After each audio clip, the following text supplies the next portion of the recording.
Bonsoir à toutes et à tous, bienvenue dans ce journal.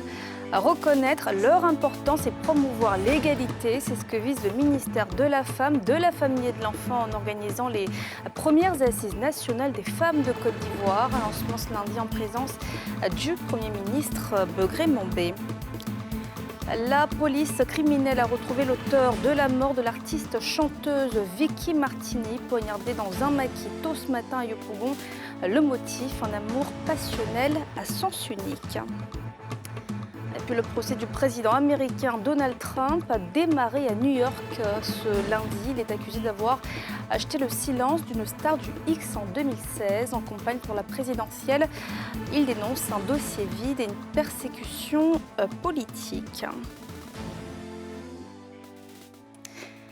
C'est une première du genre dans le pays. Ce lundi, la ministre de la Femme, de la Famille et de l'Enfant a lancé les assises nationales des femmes de Côte d'Ivoire, un événement inauguré par le Premier ministre Begré Mambé. Quelles sont ses ambitions? À quoi cette initiative aura-t-elle vocation? Le reportage de Nadja Eja et de Kimou Eric. Des centaines de femmes de tout horizon et couches sociales réunies pour un même but, celui de fédérer et valoriser leur énergie pour le développement. C'est ce qui ressort du thème des Assises nationales des femmes de Côte d'Ivoire qui se tiennent pour la première fois à l'initiative du ministère de tutelle. Engageons-nous à construire une nation dans laquelle nous sommes valablement représentés, la volonté politique étant là. Les textes de loi nous accompagnant, la part restante pour compléter le puzzle, c'est vous, c'est moi, c'est les femmes. Le ministre d'État, Annou Leto, marraine de ces assises, a salué cette initiative qui promeut les droits de la femme. Je suis particulièrement heureuse et fière de constater que le pari de la dimension nationale des consultations sera tenu. Car il s'agit, à travers des thématiques pertinentes et d'actualité, de connaître les besoins spécifiques des femmes. Peu importe leur origine ou leur coloration politique. Au niveau national, de grandes avancées économiques et sociales ont été enregistrées au cours de ces dernières années. Elles restent toutefois insuffisantes face à l'ampleur du défi, d'où l'essence de ces assises soutenues par le chef du gouvernement. Les assises nationales des femmes de Côte d'Ivoire apparaissent donc comme un cadre idéal de réflexion et de propositions des femmes de Côte d'Ivoire dans toutes leurs composantes pour réfléchir ensemble sur les sujets au cœur de leurs préoccupations quotidiennes et identifier les solutions idoines qui permettront d'assurer leur plein épanouissement individuel et collectif. Afin de prendre en compte toutes les composantes féminines, une caravane visitera les 14 districts du pays pour rencontrer la gente féminine. Les préoccupations et recommandations issues des réflexions seront consignées dans un livre blanc qui sera remis au président de la République. Il n'aura eu que quelques heures pour fuir. Lui, c'est le présumé meurtrier de l'artiste coupé-décalé Vicky Martini, âgé de 18 ans. Celui qui était jusqu'alors le protégé de la victime a été mis aux arrêts par la police criminelle ce lundi. Il avouait son acte odieux marqué par un amour passionnel à sens unique. Les détails de Timé Dangessier et de Kimou Eric. L'artiste coupé-décalé Vicky Martini, par ailleurs propriétaire du maquis allant à Gbessé, n'est plus. Elle a trouvé la mort après avoir reçu 7 coups de couteau. Le présumé auteur, ce serveur de 18 ans, à qui elle avait offert gîte et couvert. En cavale après son forfait, il a été appréhendé par les fins limiers de la police criminelle. Mis en sûreté, dans les locaux de l'unité spécialisée de la police nationale, le mis en cause passe aux aveux. Hier, quand il pleuvait, elle dit encore bien dormir. Ça, en dormant, il a pris le couteau, il a piqué. Il voulait l'argent à cause de piqué. 45 000. Là, en dormant, ça l'a piqué. En piquant, quand elle est morte, elle s'est couchée avec elle. Et ça, quand il est fini de faire ça, il est sorti. Il pose son argent, et son portable est sorti. Appréhendé, seulement quelques heures après son forfait, le présumé assassin va être mis à la disposition du parquet pour répondre des faits de meurtre, vol et viol.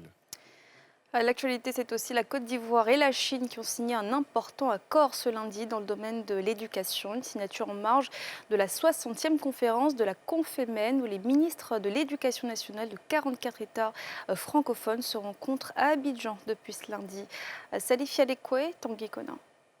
La coopération entre la Côte d'Ivoire et la Chine se renforce, notamment dans le domaine de l'éducation nationale. Un protocole d'accord a été signé entre les deux parties à travers la ministre ivoirienne de l'Éducation nationale et l'ambassadeur de la République populaire de Chine en Côte d'Ivoire. L'enseignement du mandarin sera désormais une réalité au lycée d'excellence Alassane Ouattara de Grand Bassam. La signature de ce protocole d'accord marque un nouveau chapitre dans l'échange culturel et éducatif entre la Chine et la Côte d'Ivoire, mais surtout, cette signature souligne notre engagement en faveur de l'excellence éducative et l'ouverture au monde. L'enseignant chinois qui nous rejoindra en arrivant au lycée d'excellence Alassane Ouattara apportera avec lui non seulement des connaissances et des compétences pédagogiques de haut niveau, mais aussi et surtout une richesse culturelle qui contribuera à l'amélioration de l'expérience éducative de nos élèves. À cette occasion, le diplomate chinois a passé en revue les grands projets de son pays pour la Côte d'Ivoire en matière d'éducation. La coopération éducative entre nos deux pays est très fructueuse. Par exemple, maintenant on a 32 écoles primaires et secondaires qui ont installé des clubs des amis de Chine, et attirant plus de 5000 élèves ivoiriens, et en même temps un institut de Confucius est établi à l'université de Boigny au Pouet. Cette séance technique entre les deux parties s'est tenue dans le cadre de la 60e session de la conférence des ministres de l'Éducation nationale des 44 États et gouvernements de la francophonie, Confémen, ouverte ce lundi. Direction le Tonpi où la DEPS, la direction des établissements privés et professionnels de santé, a mené une mission de contrôle du 8 au 12 avril. L'objectif, éradiquer les fraudes en santé. Sur les 77 établissements prévus, 150 ont été inspectés, révélant des cliniques clandestines. Le récit de Nadja Ejar. Sur 150 établissements sanitaires privés contrôlés dans les villes de Mans, d'Anané, Zouan-Onia et Biancouma, par la direction des établissements privés et professions sanitaires, 140 ne sont pas autorisés à exercer. 123 parmi eux ont été immédiatement fermés, tandis que 17 autres ont été mis en demeure. Il faut dire que les mises en demeure sont faites pour, je peux dire, accompagner ceux qui ont déjà entamé le processus de régularisation. Il faut dire aussi que nous avons félicité certains. Le nombre d'établissements autorisés, donc c'était 10, nous avons félicité 6. Il faut aussi encourager ceux qui font des bonnes actions. Le préfet de la région du Tonpi a félicité ce processus de démantèlement et de fermeture des cliniques illégales qui visent à préserver la santé des populations. J'ose croire qu'il y aura un suivi de l'application de cette mesure pour éviter les réouvertures éventuelles. À ce effet, on va instruire les DL et DD pour qu'ils prennent le relais de vos actions afin de mettre la pression sur ceux qui ne sont pas en règle et ceux qui pourraient l'être qu'ils se mettent en règle. Afin d'éradiquer de façon définitive les cliniques clandestines, les populations ont été sensibilisées. Cette opération fait suite à la volonté du gouvernement d'atteindre 0 clinique illégale d'ici à 2025 et préserver la santé des populations. Et ce lundi, la Chambre nationale des promoteurs et constructeurs agréés de Côte d'Ivoire a dévoilé son nouveau bureau exécutif présidé par Siriki Sangaré. Cette rencontre a également exposé les objectifs pour les 5 années à venir devant des experts de l'immobilier. Le reportage de Moussani Kema et de Cheikh Bleu. Élus pour un mandat de 5 années, les 35 membres du bureau exécutif de la Chambre nationale des promoteurs et constructeurs agréés de Côte d'Ivoire ont été présentés et investis devant leurs pairs. Porté à la tête de la fêtière, Siriki Sangaré a présenté ses priorités. Nous avons l'opportunité unique de jouer un rôle central dans la transformation de notre pays en contribuant à la construction de logements de qualité, d'infrastructures modernes et de centres urbains dynamiques. Dans les années à venir, nous nous engageons à promouvoir l'innovation et l'excellence dans tous nos projets. Nous mettrons l'accent sur le développement durable en veillant à ce que nos constructions respectent les normes environnementales les plus élevées et contribuent à la préservation de notre patrimoine naturel. Cette cérémonie était aussi l'occasion pour les partenaires de la Chambre de réitérer leur soutien à l'organisation. La BHCI adresse ses vœux de réussite au bureau exécutif entrant et vous exhorte à toujours œuvrer pour l'amélioration de l'écosystème immobilier en Côte d'Ivoire afin que la maxime « un Ivoirien, un toit » soit la matérialisation de bonheur partagé. Représentant le ministère de tutelle, Dibi Kokora a invité l'ensemble des acteurs au professionnalisme. Nous inviter, en tant qu'acteurs solidairement unis autour de la problématique du logement, à mobiliser tous nos efforts pour rendre possible ce vœu cher du chef de l'État, celui de garantir à chacun et à chacune de nos concitoyens l'accès à un logement décent et abordable. Pour y parvenir, il nous revient de maintenir nos efforts et de renforcer notre synergie d'action et de réflexion pour laisser éclore des solutions innovantes et réalistes aux problématiques spécifiques qui sont les nôtres. Créée en février 2014, la Chambre nationale des promoteurs et constructeurs agréés de Côte d'Ivoire regroupe les spécialistes du bâtiment et du secteur de l'immobilier. Elle a pour objectif de promouvoir et réguler le secteur de la construction conforme aux objectifs du gouvernement ivoirien. Le Massa a tiré le rideau samedi, un événement au cours duquel les participants ont pu découvrir des talents locaux qui font la fierté du pays. Parmi eux, Marie Diongokan, une caféologue ivoirienne qui a remporté plusieurs titres pour la Côte d'Ivoire. Portrait d'une passionnée qui propulse le café Made in Côte d'Ivoire sur la scène internationale. Moussa Nikema, Zécré Joseph. Donc le café il va être plus frais, le café il va avoir une mousse, il va... Nature, j'ai pas mis de sucre, rien du tout. Hein. Voilà. Et donc, il veut cet effet-là désaltérant parce qu'il fait chaud. Et donc, voilà. Maria Diongokan est caféologue et l'une des rares femmes africaines à exercer ce métier. C'est parce que le café est méconnu qu'il y a des préjugés. Le café n'est pas une drogue. Et donc, le café permet même de lutter contre certaines maladies cardiovasculaires et de prolonger la durée de vie. C'est un mauvais café qui va donner de mauvais résultats. Ça va bien le faire pour après le repas. Merci, santé à vous. Après un parcours professionnel dans la grande distribution, elle décide de se réinventer dans ce qu'elle considère aujourd'hui comme sa vie, le café. Et pour Maria, chaque café a sa particularité. J'ai voulu me mettre à mon propre compte et avoir surtout une activité qui va me donner du sens et où je vais apporter du sens. Et donc je me suis formée pendant 3 ans dans la caféologie. Le café, ça peut être l'arbre, ça peut être la cerise. Le café, ça peut être le grain vert. Le café, ça peut être le grain torréfié. Le café, ça peut être la boisson. Le café, ça peut être le résidu. Donc, en fonction de chaque étape de la chaîne de valeur, le café, il a plusieurs connotations. Aujourd'hui, elle veut porter haut l'Afrique, singulièrement la Côte d'Ivoire, dans la production de café de qualité. Le café est définitivement africain et c'est pour rendre hommage justement à l'Afrique que je me suis spécialisée sur les cafés africains. Moi, je veux montrer qu'on est capable, nous, Africains, de pouvoir produire un café qui soit bon, très très bon au niveau qualitatif, au niveau gustatif. Le Robusta qu'on va prendre à Bondoukou, on ne va pas le cuire de la même façon que le Robusta de Bofesso, qui est au pied de la dent de Mort.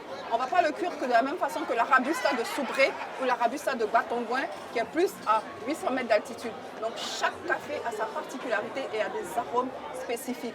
Maria Diongokan, c'est plusieurs prix nationaux et internationaux pour son café Made in Côte d'Ivoire. Le premier prix que nous avons obtenu, c'était en 2019. C'était un trophée par rapport à l'économie solidaire et circulaire. On a eu un prix, c'était en novembre 2023.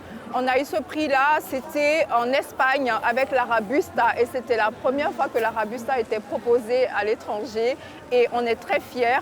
À travers sa marque, elle propose toute une variété de produits issus de café, passant par la confiture, de fleurs de miel, les produits cosmétiques. Maria Diongokan croit aux richesses du café local. Moi, en fait, je me définis comme une amoureuse du café. Et moi, mon travail, c'est de faire aimer le café à tout le monde. Elle invite les Ivoiriens à saisir les opportunités de ce secteur mal connu. La montée des régimes militaires, notamment en Afrique de l'Ouest, un défi pour la démocratie. C'est le sujet d'une rencontre scientifique à Jacquesville. Depuis ce lundi, 80 enseignants, chercheurs et activistes se réunissent pour renforcer les acquis démocratiques sur le continent, comme nous le montrent Timé Danger et Fulgence Kissiedou dans ce reportage. Jacquesville, cité balnéaire de la région des Grands Ponts, à 61 km de la capitale économique, Abidjan. Cadre de la rencontre des experts, des questions de gouvernance démocratique, à savoir universitaires et activistes, de la société civile, dans des leaders d'organisations de jeunes et de femmes de la sous-région. Tous à l'école de l'état de la démocratie en Afrique de l'Ouest et au Maghreb. À l'ouverture des travaux, contexte, enjeux et attentes sont déclinés. Il s'agira d'aborder autour de chercheurs et d'activistes plusieurs sous-thématiques concernant à la fois la démocratie, la vie démocratique sous les régimes militaires, la question de la participation des jeunes et des femmes, et aussi essayer de monter un programme pour le laboratoire Ouest sur la saison prochaine. Avoir une sorte de programme d'action pour le laboratoire Ouest, déterminer les meilleures initiatives à financer et à accompagner, et puis déterminer les axes de réflexion qu'il va falloir approfondir. La réflexion est une âme fondamentale pour faire avancer les dynamiques sociopolitiques dans nos pays. Nous pensons que tout débute par l'immatériel, la capacité pour des acteurs au profil varié de s'asseoir et de penser ensemble. Nous pensons que tout est idéologique, tout part de la pensée.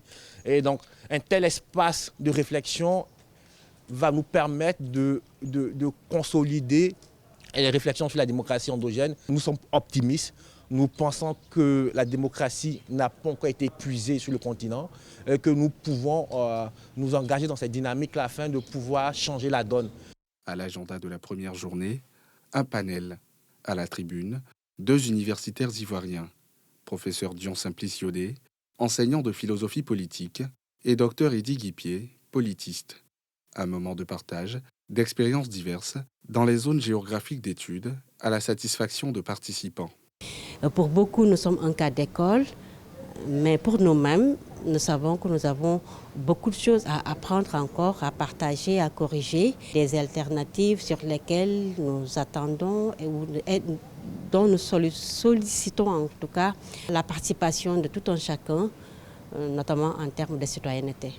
Au sortir de ces échanges-là, chacun pourra éventuellement être un ambassadeur de ces informations et de ces nouvelles connaissances qu'il vient d'obtenir, et il pourra éventuellement les diffuser aux autres. Et je pense que c'est un esprit de co-construction où chacun pourra apporter sa contribution pour la consolidation de l'état de droit, de la démocratie dans nos différents pays. Pour que la démocratie, en tant que principe de gouvernance des États, puisse être effective, le minimum, c'est un cadre de dialogue et de débat. Et ce qui est assez intéressant avec l'atelier auquel nous sommes en train de participer, c'est qu'il y a une diversité de participants. Donc il y a une richesse énorme d'expériences qui vont se dégager lorsque vous parlez du Sénégal, lorsque vous parlez de la Côte d'Ivoire, lorsque vous parlez du Niger, lorsque vous parlez du Togo, mon pays évidemment, et d'autres pays, Bénin. Il y a différentes expériences démocratiques qui ont été vécues par les participants de chaque pays là. Et donc ici, nous avons l'opportunité de partager cette expérience-là. Rencontre scientifique participative. L'atelier de Jacquesville est une initiative de la FIDEMO, Fondation de l'innovation pour la démocratie, et INADES Formation. 2 organisations qui, par la réflexion, engagent les leaders d'opinion locaux dans l'analyse prospective endogène des processus africains de démocratisation pour mettre en exergue les bonnes pratiques en vue d'améliorer la gouvernance dans la sous-région et au Maghreb. Dans l'actualité internationale, début du procès de l'ancien président américain Donald Trump ce lundi à New York. Il est accusé d'avoir dissimulé des paiements pour acheter le silence d'une ancienne star de film X juste avant le scrutin de 2016. Donald Trump, qui est en campagne en ce moment, dénonce un dossier vide et une persécution politique. Les précisions de Salif Yadekwe dans ce récit. Donald Trump a fomenté un complot pour truquer l'élection présidentielle 2016 en acquérant le silence d'une ancienne star du X sur une relation sexuelle, ont accusé lundi les procureurs au procès historique de l'ancien président des États-Unis. En présentant les charges devant le jury à l'ouverture des débats, l'accusation a d'emblée posé les enjeux de l'affaire et montrer qu'elle va bien au-delà des 34 chefs de falsification de documents comptables reprochés au candidat républicain à la présidentielle de 2024. Donald Trump aurait orchestré un complot criminel pour truquer l'élection présidentielle de 2016, puis menti dans des documents comptables encore et encore pour le dissimuler, a accusé l'un des procureurs, Matthew Colangelo, sous les yeux du milliardaire impassible et silencieux. Le procureur devant les 12 jurés a asséné qu'il s'agit d'une fraude électorale. Selon l'accusation, ces falsifications ont permis de dissimuler sous couvert de frais juridiques le paiement par l'ancien avocat de Donald Trump, Michael Cohen, de 130 000 $ à Stormy Daniels, juste avant l'élection de 2016 remportée par Donald Trump. L'argent avait servi à acheter le silence de l'ancienne actrice sur une relation sexuelle qu'elle affirmait avoir eue 10 ans plus tôt avec le milliardaire républicain, alors qu'il était marié à son épouse Melania. Donald Trump a toujours nié toute aventure avec Stormy Daniels. Donald Trump fustige un dossier vide et une persécution politique en multipliant les invectives contre le juge Juan Merchan et le procureur Alvin Bragg. Les procureurs ont demandé au juge de le sanctionner pour avoir violé l'interdiction de s'en prendre aux témoins et aux jurés, une question qui sera débattue mardi. La présence obligatoire de Donald Trump à ses audiences l'empêche de mener normalement la campagne, pendant que son rival tente de marquer des points en travaillant le terrain. Les enjeux sont d'autant plus importants que ce procès pourrait être le seul parmi les 4 affaires pénales qui visent Donald Trump à se conclure avant la présidentielle. Et voilà, c'est la fin de ce journal. Merci de l'avoir suivi. Bonne suite de programme sur la nouvelle chaîne ivoirienne.